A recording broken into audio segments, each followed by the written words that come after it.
Welcome back, everybody. This is the introduction to the third part of my book. As with the others, I will give a short introduction before I start reading. This part will be the last one I post for a little while.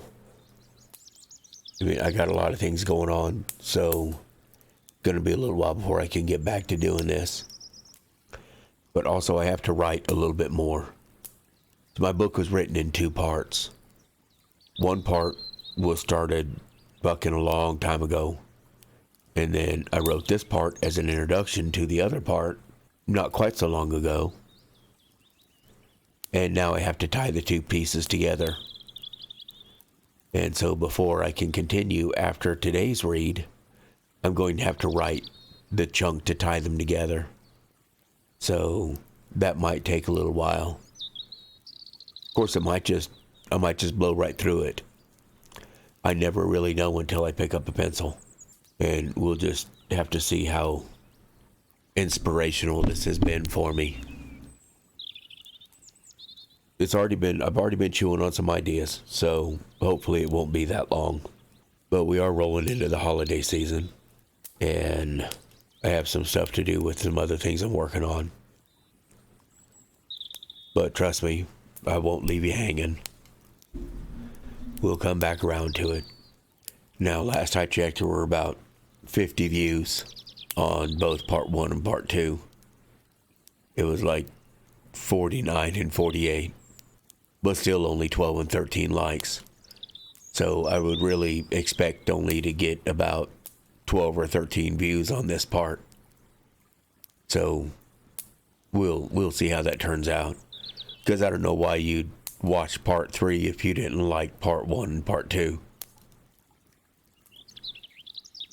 So we're going to pick up in mid-conversation right where we left off. Sorry I had to leave it so abruptly last time, but I had to try to fit all this in 3 relatively equal sections, and there just wasn't a good place to stop. Because this next section kind of runs on into other stuff. You'll understand as I read. So we're just going to pick up where we left off with Anvil going to get an ass chewing. I thought you didn't have a phone, Sharon said, following him out the door. I don't, he said, leading her down a short hallway into another large room. I hate the damn things. As long as everybody knows I don't have a phone, they can't give me a bunch of shit over not calling, and I don't have to constantly listen to people ramble on for hours and say nothing at all. This method is much more efficient. Besides, I like to see who I'm talking to. This said, he turned to face her and realized she had stopped at the door to stare around the room in amazement. You were just full of surprises, aren't you? Sharon asked when her scan of the room brought her eyes back to his. What did you expect? He asked in return. A crystal ball? He smiled to take the sarcastic bite out of his words. I have to know what's going on, and this seemed the most reasonable way to find out, he explained, indicating the banks of monitors that lined the room on all 4 walls, floor to ceiling, some showing what appeared to be news broadcasts. Some displayed charts and tables. Others were maps of various areas around the globe. What are they all for? Sharon asked as she circled the room, pausing now and then when something displayed caught her attention. The north wall there, he answered, pointing, is all governmental information. Politics, economics, military, shit like that. Not that interesting, but necessary information nonetheless. The east wall is dedicated more to domestic issues, blue-collar economics, health-related issues, all condensed to more regional concerns. The west wall is just information on my personal holdings, businesses I have interest in or own, even more boring than the north wall. But this one, he continued as he stood facing the south wall, this one occupies most of my time. He stood scanning the monitors, lost in thought. It appears to be nothing but crime, Sharon said from behind him after a quick scan of the monitors. So you really are like one of those crime-fighting superheroes. Please, he said with an exasperated snort. Do try to pay attention to detail. He watched her look more closely at the information presented on the screens. He saw her start to quiver, then shake. He saw her hands ball up into fists. The fury in her eyes when she finally turned to face him confirmed his earlier decision. Children, she said from between clenched teeth. They're all crimes against children. The fury in her eyes was only barely contained in her voice. How can you stand there and do nothing when you know about all this? Log on, he said loudly, meeting her furious gaze with eyes as soft as chunks of granite. Voice print Waterwalker. Passcode endgame. Connect to Eileen. It's time for you to meet my extended family, he told her as all the monitors went black. You say the nicest things when you think no one's there to be hearing you, me lovely, said a woman sitting behind a large desk whose image appeared on the south wall. It's lucky for you that I was the only one to witness your slight lapse into simple humanity. By the good mother, if anybody would have heard you, they might have started to think that you like them. Well, I know I can count on your discretion, Eileen, Anvil said, turning to face her. Where's Lilith? I'm right as rain, thank you for asking. And you? Of course, that hip injury I got in Dublin a few years ago is still bothering me, and I think I may be getting a touch of a cold. She'd crossed her arms on the desk and was smiling sweetly at him. I've been considering dyeing my hair to... Wait, who's that behind you? I've not seen her before. You wouldn't be keeping secrets from dear Eileen now, would you? The sweet smile vanished. Lilith? Anvil inquired again, harder this time. He felt Sharon brush against his right arm, but ignored her as easily as he ignored the glare Eileen directed at him. Eileen knew him well enough to know that he could teach a rock how to be stubborn, so she stood and went to the door behind her and poked her head out. He could not hear what she said, but didn't need to, as seconds later the door was yanked out of her hands as a pretty red-headed teenage girl came charging into the room. Anvil, the girl cried as she stopped at the desk. Mommy said it was you. Please, say something so that I know that it's true. It was obvious the girl had been crying and was still considerably upset. Of course it's me, Anam Kuf, he said gently. Your mother wouldn't lie. Calm down, little one. I'm definitely not going to die. What would put such a foolish notion in your head? I know you're supposed to be the Lux Buin, she replied, wiping her tears away, but Dagon said that final instructions are things sick people give to their families before they die, and I got so scared. I stopped thinking. I'm sorry. You don't have to be sorry, Lil, he told her. If I'd known your mother was going to read my email aloud, I would have titled it differently. If you be not ill, Eileen butted in, then why would you be sending me something akin to final instructions? Because I'm leaving, he answered, squaring his shoulders as if preparing for a fight. You can't leave us, Lilith cried at the same time her mother demanded. And where do you think you're going? I have to leave, he told them both. And both of you know it, even if you don't want to admit it. You've seen the changes in me in the past couple of years. I know you have. I'm going to lose control if I stay here much longer. And we don't want that, do we? There has to be some way we can help, Lilith sobbed. You can't just leave me. How are we supposed to get married if you leave me? Mama? She turned to face her mother, tears flowing down her cheeks again. Tell him he can't leave us. Tell him. If I thought it would help, child, Eileen murmured into her daughter's hair as she hugged her tight and glared over her head at Anvil. But we both know he's right. Tears were silently dripping from her chin, but she paid them no mind. Remember what happened in Oak River in Sumatra? What happened? Sharon asked, having seen Anvil flinch as the two names were mentioned. She remembered a tsunami in Sumatra and something about a huge landslide in Elk River, but didn't see any connection to him. The muscles bulging from Anvil's jaw told her that hell would freeze over before he unclenched his teeth, so she turned to face Eileen and Lilith. He didn't mean to, Mama, Lilith blurted. You know he didn't. That, my dear child, is exactly the point. Eileen wiped her cheek and pushed Lilith off her gently. He wasn't meant for us, lass, no matter what we'd hoped. He stayed as long as he could, and longer than he should have. She walked over and sat at her desk. Where do you plan to go, that you won't still know what's going on? How do you hope to escape the knowledge? She asked him. Excuse me? Aaron interjected. Am I not on speaker? Are we ignoring me? I asked what happened in Oak River, Sumatra, and since I have a 9-year-old daughter in the other room, I think I deserve an answer. Rude little filly you have there, Eileen observed. I'm going to assume she's significant since she's with you here. But to quote a friend of mine, there's no good time for bad manners. Aside from a quick glance, she didn't even look at Sharon. I didn't make it in time, Anvil grated. Lucifer must be breaking out his long johns. He was staring at Lilith, fists clenched so tight that his fingertips should have been protruding from the back of his hands. Not all the stories have happy endings. You didn't make it in time for what? Sharon asked, confused. She was sure she didn't want to know the answer, but she needed to. God's blood, woman, Lilith screeched. Have you no pity? She'd started crying again, arms clenched around her midsection, rocking slightly. Abigail and Sasha died, he continued in an emotionless tone.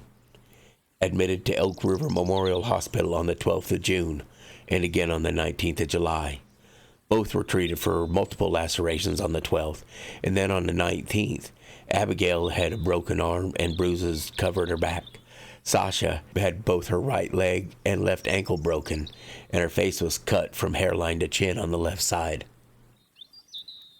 For the love of God, stop it, Anvil, Eileen cried. She could see the flames dancing in his eyes as he stared at her daughter. The official police report, he continued, ignoring or not hearing her plea, for the 12th, stated that the two girls had managed to get a hold of a pair of scissors and proceeded to cut the shit out of each other just for the fun of it. The 19th said that they'd managed to climb over the baby gate and tumbled down the stairs. On both occasions, the children were remanded to their parents' care. I arrived at their home July 23rd, 3 hours after they were released from the hospital. He continued to stare directly at Lilith, as though she were the anchor that held him firm. Abigail was draped across the arm of the couch. The left side of her face had been caved in and her neck was broken. From the indentation on the wall above where she lay, it would be safe to assume that she'd been slung across the room after being spun around by her ankles. Sasha had been hung from the ceiling fan and beaten to death like a piñata. By the size of the bloody smears on her dress, one can safely determine that the weapon of choice had been her twin sister. They were 10 months old. The only sound to be heard was Lilith sobbing gently as she rocked back and forth. That's the most horrible thing I've ever heard, Sharon whispered after a stunned silence. She had backed away from him when he started his story. Now she walked over and reached out to hold his arm, trying to comfort him. She jerked back her hand when she heard and felt her fingers sizzle as they touched him. He was literally burning up. What did you do? She asked, around the fingers she had stuffed into her mouth. I crushed them, he replied, turning toward her and catching her with his blazing eyes.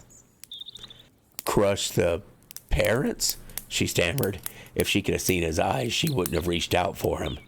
He smiled then. It wasn't a pleasant sight. He didn't answer.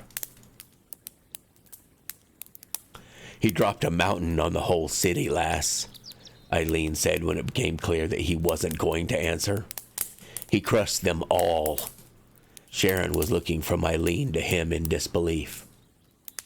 We have satellite footage if you'd like to see it. We thought we'd lost him then. Dagon, my son, is the one who saw him come walking out of the mountainside, carrying the poor wee lasses. There was pity in her voice now. He killed 20 state troopers and rescue workers who were trying to stop him before we got there. If Lilith had not insisted on coming, he may have not even allowed us to stop him either. As it was, it took 2 days for him to let us take care of the girls.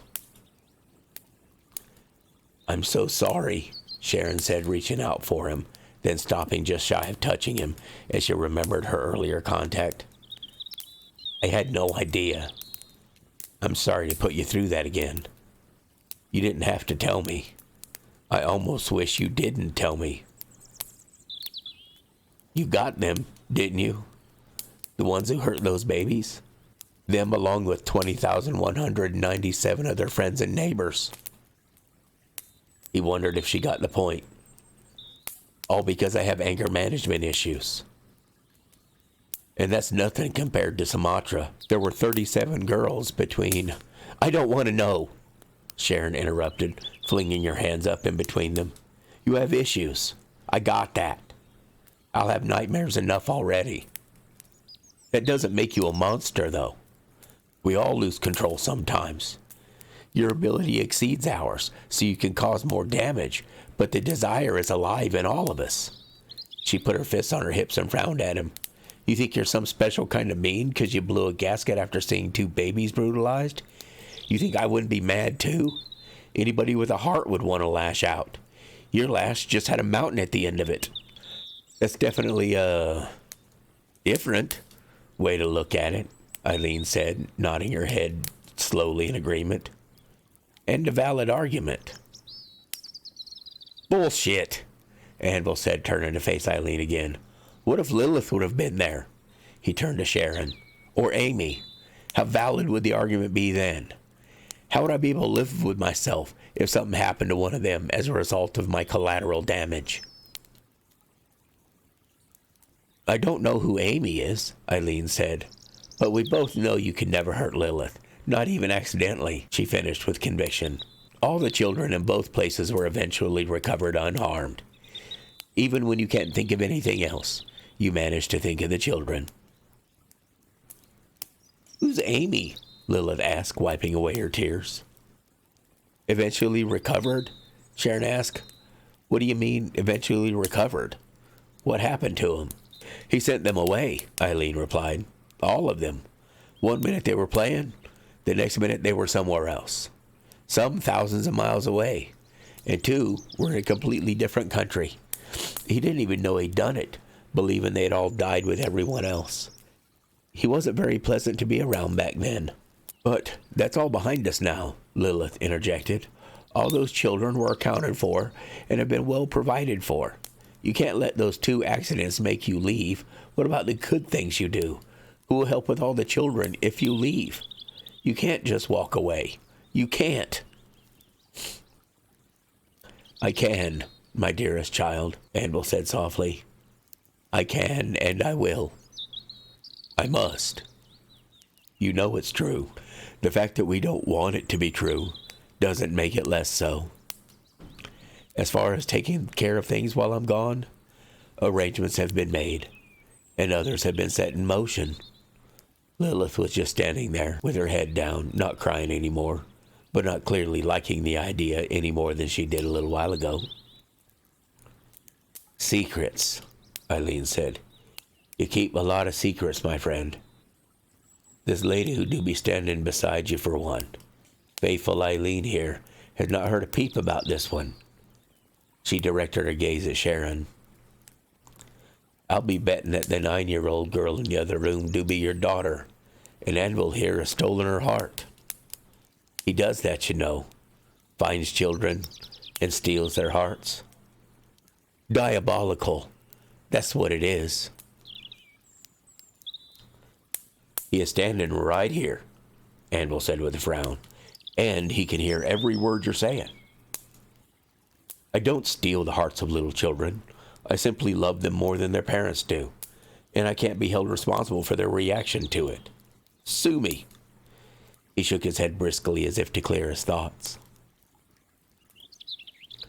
I do believe introductions are past due. So, Amy is Sharon's daughter, Lilith, and she is every bit as full of piss and vinegar as you were at that age. You'll like her. Don't worry, though. She's not going to replace you. Lilith gave him a relieved smile, and he turned to Eileen. This is Sharon, by the way. She'll be replacing me as CEO, so you'll be spending a lot of time with her. He ignored the shocked looks on all of their faces. She'll need to be trained, of course, and I won't have time to do it all, so it's up to you. She'll look so squeamish, it's unattractive. You run almost everything anyway, but all of the decisions that you'd usually leave for me will be hers to make. We have to be going shortly. Amy's in my library. So give her the big numbers and let her choke them down, and then you can go into detail later. If the child's in the library, then I'd best be brief, Eileen said, turning her focus to Sharon. You must be something special to be granted this level of trust. First thing you need to know is that what Anvil says goes. Period. He says you're CEO, you're CEO. We don't question, we obey. It sounds ridiculous, I know, but it's a system that's allowed us to become the largest organization on the planet. She paused and smiled at Sharon's look of disbelief. You don't believe me? Well, there's me and another 30 million that are members, but not technically employees. Cash assets at my immediate disposal just rolled slightly over $112 trillion this morning. That doesn't count the non-cash assets, like real estate, precious gems, metals, which we have an ungodly amount of, thanks to Anvil. She watched Sharon's jaw drop farther and farther as she tried to grasp the size of the organization she'd just become the head of. She felt sorry for the young lady. Oh, and we own Ireland. Well, maybe not that sorry. You own Ireland? The country? Sharon managed to choke out. She turned and looked at Anvil, who was grinning at her. Yep, he said enthusiastically. Lilith wanted it, so I bought it for her. When she turns 18, it'll be her island. Isn't he just the sweetest, most perfect man you could have ever seen? Lilith asked, beaming a smile so full of love that it was close to worship. You bought a country for a child, Sharon asked incredulously. How does one buy a country anyway? Do they know you bought them? I sure did, he replied, still grinning. Eileen was pretty pissed at me for it, too. I tried to make it up to her by offering to purchase Scotland, but she declined. He laughed when Eileen gave him the finger. She must not have been feeling the brotherly love. He laughed harder now as her other bird flew. You would be amazed at how easy it is to buy a country, he continued, turning his attention back to Sharon. England was sick of pouring money into Ireland and only getting car bombs out of it, and the Irish opposition eagerly supported anything that removed English control. I gave the Queen an assload of money, and she gave me the deed. We also paid to relocate every English citizen who wanted to move. Simple, really. You've met the Queen of England? No, never mind. I shouldn't be surprised, Sharon said, shaking her head. Why haven't I heard about any of this on the news? For that matter, why haven't I ever even heard of you or your organization? Well, you only know what the media feels like telling you, Eileen answered. Since we own controlling interest in all of the major networks, that means you only know what we tell you. You own the networks. Sharon was just starting to accept the scope of the tasks before her. Could you do something about evening programming then? She asked. I mean, really, there's nothing on at night. Just a bunch of dumbass reality shows that have nothing whatsoever to do with reality, and equally ignorant sitcoms that are supposed to portray... She broke off as all three of them busted out laughing. I think we'll get along just fine, Eileen said when she stopped laughing. Not that you would choose poorly, Anvil, but compatibility is no guarantee. You've given me a bunch of large numbers, as directed, Sharon said. But you haven't told me what you do, as an organization. We, Eileen said, emphasizing the word, help people. At least those that deserve it. We feed the hungry, house the homeless, provide affordable housing to the working class, Anvil loves the blue collar, so we help them out as much as we can without making it look like charity. We're the good guys, Anvil added, and we do all the stuff that good guys are supposed to do, including punish the bad guys. We have divisions for all of the aforementioned activities, and specialists heading each division. Eileen here has a master's in economics and working on another in government. She's one of the most intelligent women I've ever met. So, when she gives you advice, listen carefully. You say the nicest things, Eileen said. I'll miss you when you're gone. She stood and walked over to stand by her daughter, putting her hand on her shoulder. Do you know when you'll be going? And where? I had planned on leaving in about a week, he answered, looking straight at Lilith as she started crying again. I concluded my business with Melinda, and should be hitting the bricks before anybody starts getting close. Eileen nodded her head. They'd been through this before. Sharon and Amy went and picked up Crystal from the vet for me this morning. She got a clean bill of health, by the way, and walked in on my sword practice, which has led me to needing to delay my departure for at least another week or two. He glanced over at Sharon, who was trying to look ashamed of herself, but not doing a good job of it. As to where? It doesn't really have a name, I guess. At least, I haven't given it one. Its residents may have by now, though. He stood rubbing his chin, lost in thought for a couple of minutes while the others waited patiently. Well, it's immaterial anyway, but an interesting question nonetheless. I shall have to remember to ask when I cross over. Anyway, I've been constructing a place for me to go for the past few years, since it was clear that I couldn't go anywhere in this world without being forced to do something that would make me have to move again. I started building a world where I could blend in a little easier. It's finished now, and it has been for months. I've just been hesitant to cross over. I don't do goodbyes very well. You made a world? Sharon and Eileen said at the same time. That's impossible, Sharon continued before Eileen could speak. You can't just make a world. Like you can't just turn a table into diamond or read a dictionary in minutes. The look he gave her told her if she didn't have anything intelligent to say, that she should shut up. I spent a few years being trained by the Nephilim, he explained. They were seeking a champion, but found I was not as pliant as they would have liked, and wouldn't take a side.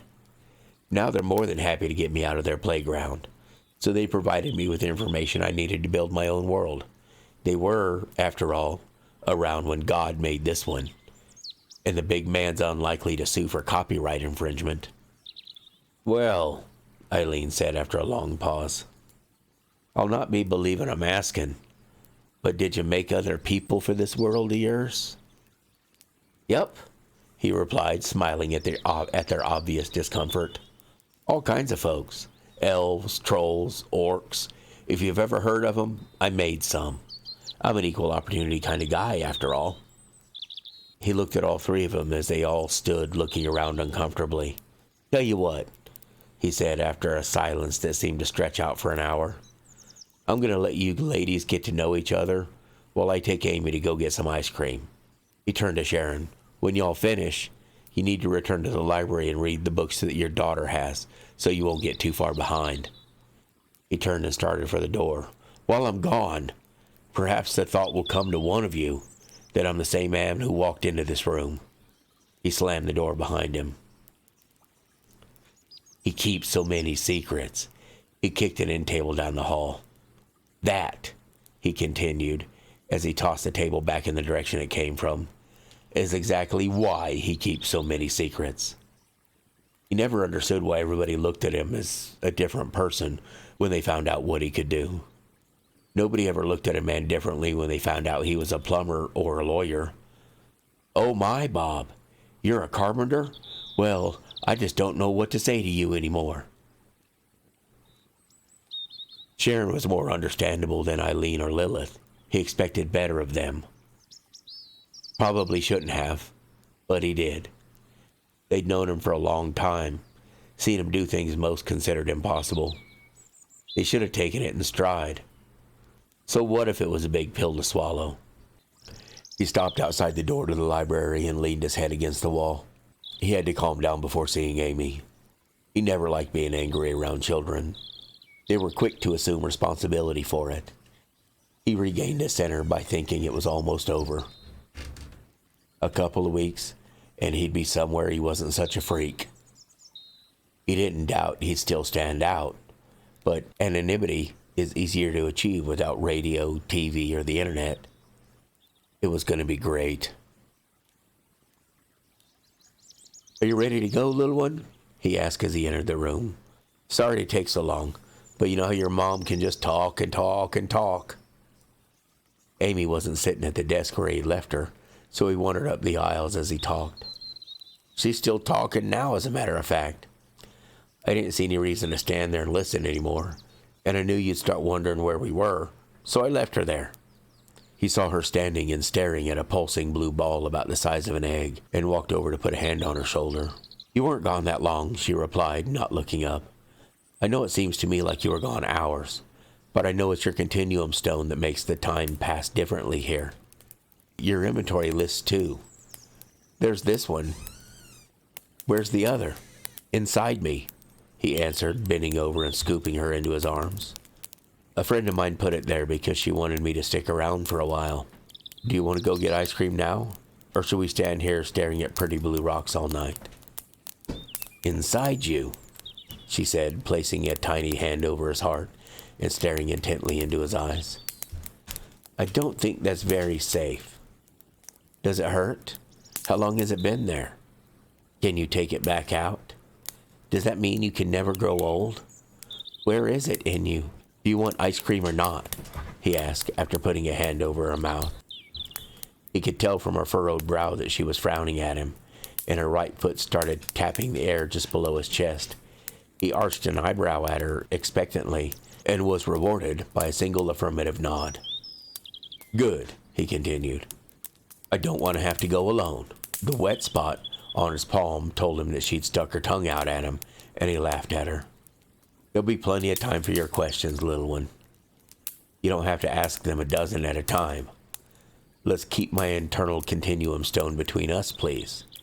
Your mom's a little weirded out by all this, as it is. No need to make it worse. What do you say? Our secret?"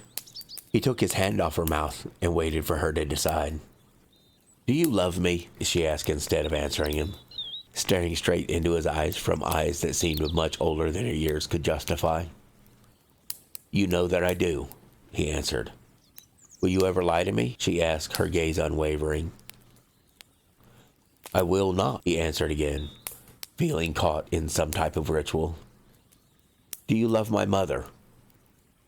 Her gaze was more intense now, if that were possible. Her eyes started pulsing between blue and green, and he smiled at her and ran his free hand through her hair. "I do not." He broke eye contact and carried her back to the desk where she'd been studying and picked up the book on the top of the small stack. "Sight" was the title in bold gold script on the spine.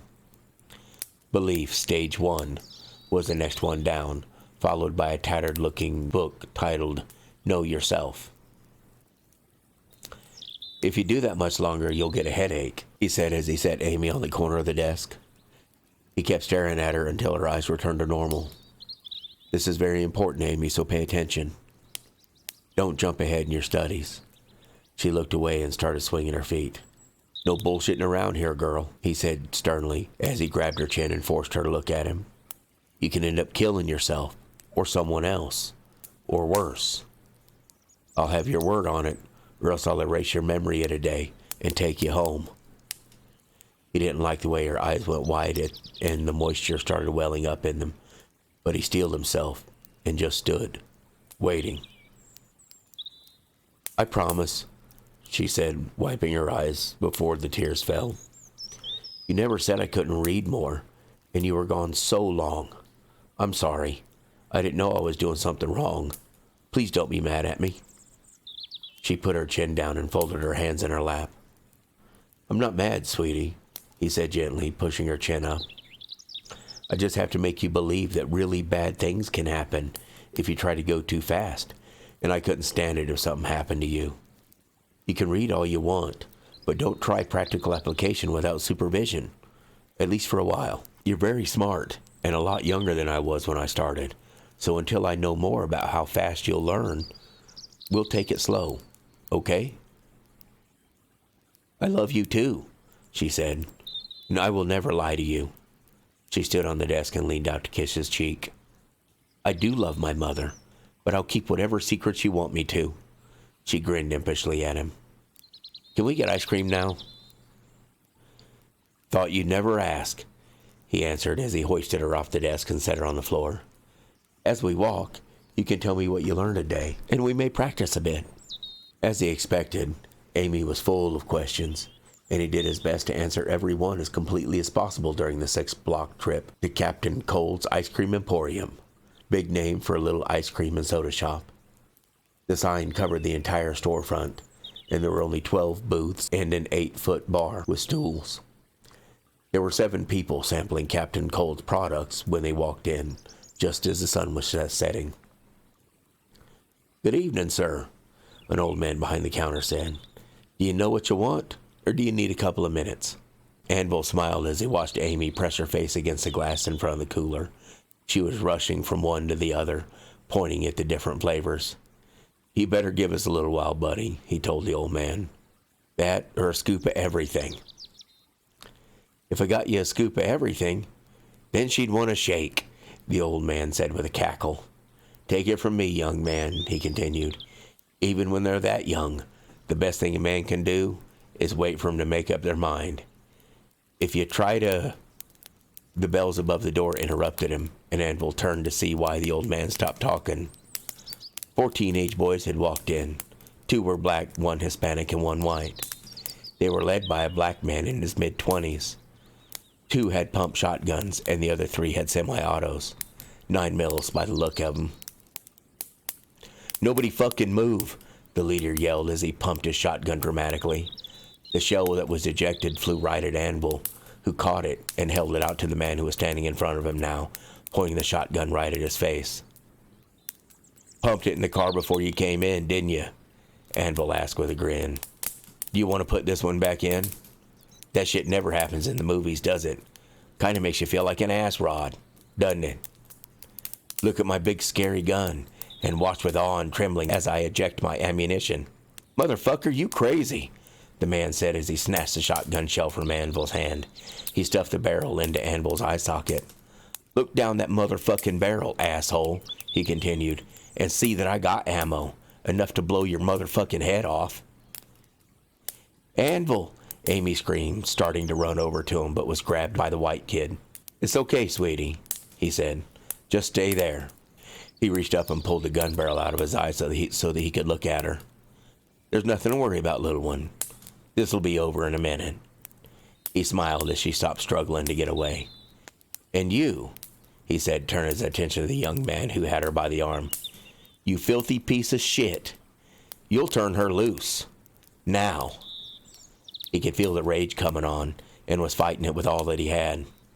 He was so intent on winning that fight that he didn't see the butt of the shotgun as it smashed into his right temple. No! Anvil! Amy screamed again, crying, struggling to reach him, screaming his name over and over.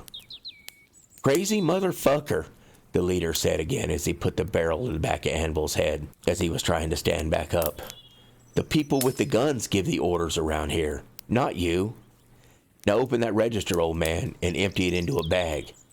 Everybody else, get out your wallets or purses, or we're going to start killing people. And would you please shut that screaming little bitch up before I have to scatter her all over this fucking place? Anvil's head jerked back to look at Amy. He watched as a punk who was holding her raised the gun and started to point it towards her mouth. Enough, he yelled as he lost the fight and the rage took over. With a thought, he paralyzed all 5 of the gangbangers. He stood up and he walked over to the one holding Amy. The Bible says, if thy hand offend thee, cut it off. He pulled his Bowie knife from the small of his back. And your hand has offended me. The knife flashed through the air, and the severed hand released its grip on Amy's shoulder. He grabbed the bleeding stump with his other hand, and there was a brief flash of fire as he cauterized the wound.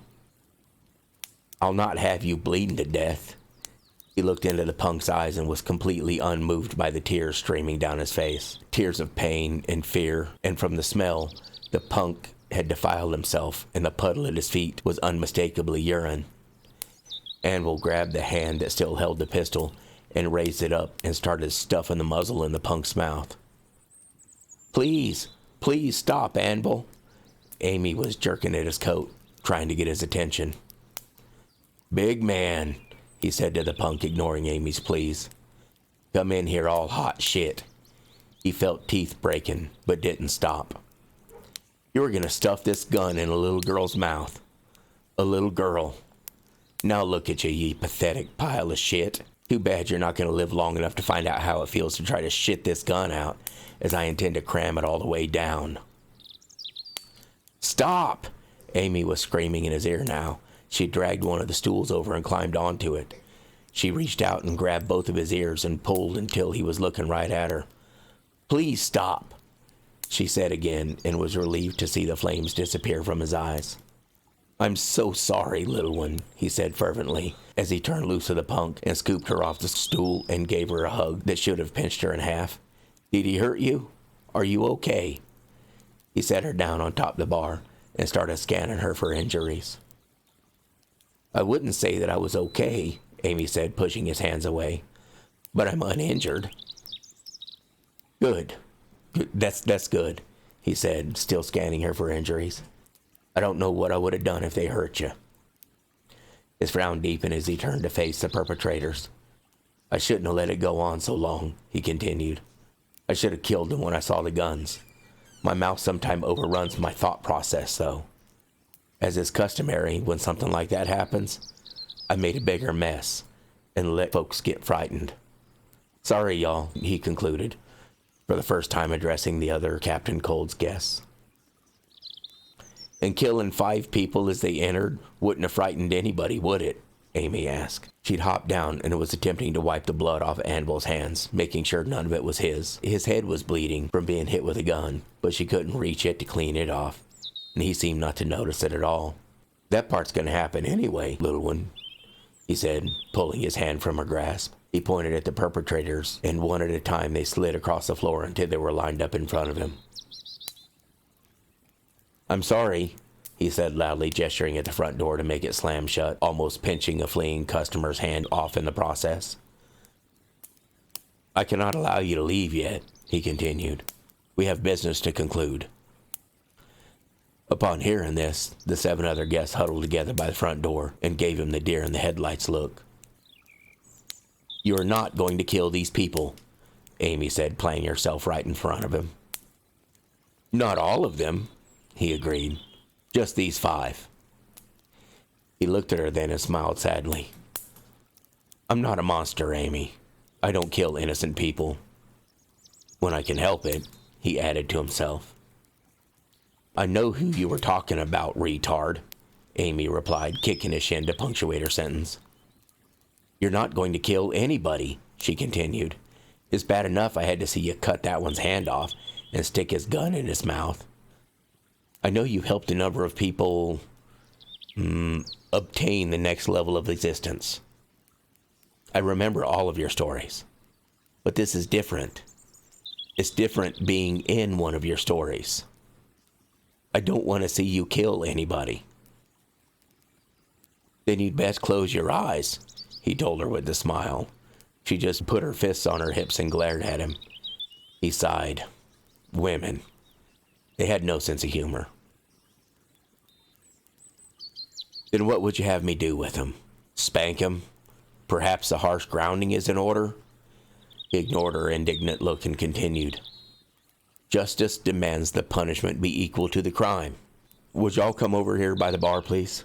He motioned for the other guests to come over, and they reluctantly made their way across the room. "I had hoped, without hope, to spare you this lesson," he said, kneeling down in front of her and grabbing her small hands in one of his, straightening her hair up with the other. "It's an unfortunate fact that the world is crammed with maggots like this. Now, I need you to pay attention, okay? She gave him a reluctant nod. She would listen, but would not back down. "Captain," he called over his shoulder. Glenn. My name is Glenn, sir," the old fellow behind the counter managed to say. "Nice to meet you, Glenn," he replied politely. "My name, as you may have heard, is Anvil. Now, I have no intention or need to rob you, Glenn, but I need you to tell me exactly how much money you have in your register." "Why?" Glenn asked, and then immediately opened the register and started counting when the young man simply turned his head to stare at him. "I also need the rest of you to tell me how much money you have. I need exact figures, please, not guesstimates." He returned his attention to Amy as he heard the sound of change hitting the counter as everybody started counting their money. "I got $57.12, Glenn said, laying his money on the counter, "and $12.73 of my own money." "I have $27.13. $4.25 here.